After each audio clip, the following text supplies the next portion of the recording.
Hello everyone, তো আরেকটি daily blog নিয়ে চলে আসলাম। তো আজকের ডেইলি ব্লগটা অন্যান্য ব্লগের চেয়ে একটু ভিন্ন হবে। চলো শুরু করি। দেখো, এটা হচ্ছে আমাদের লালমনিরহাটে আরডিআরএস। এই আরডিআরএসের পাশেই খুব সুন্দর একটি দুধ চা পাওয়া যায়। এটা লালমনিরহাটের অন্যতম একটা বেস্ট দুধ চা।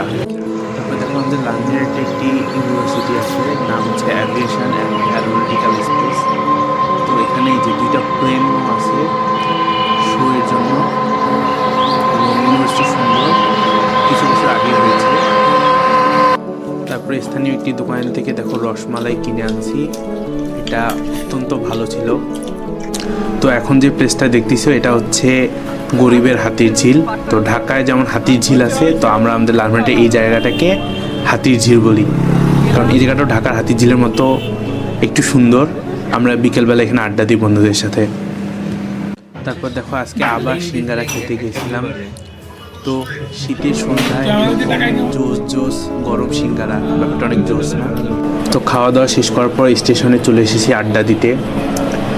শীতের সন্ধ্যায় স্টেশনে আড্ডা দিতে অনেক ভালো লাগে। আমরা লালমনিরহাট ব্রেকে আসলে স্টেশনে বসে আড্ডা দিই, স্টেশনে চা খাই।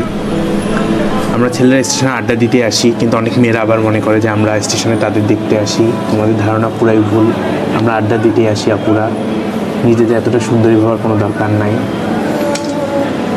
তারপরে আড্ডা দেওয়া শেষে চলে আসলাম আর এক কাপ চা খেতে। এবং দেখো আমার ব্লগিংয়ে আমার বন্ধুরা কীভাবে আমাকে উৎসাহিত করে।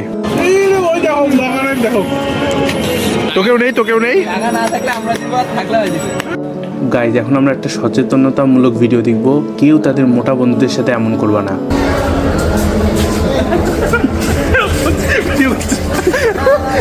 তো গাইজ, আজকে ডেইলি ব্লগ এই পর্যন্তই। এখন আমি পড়তে বসবো। ব্লগটি দেখার জন্য সবাইকে ধন্যবাদ।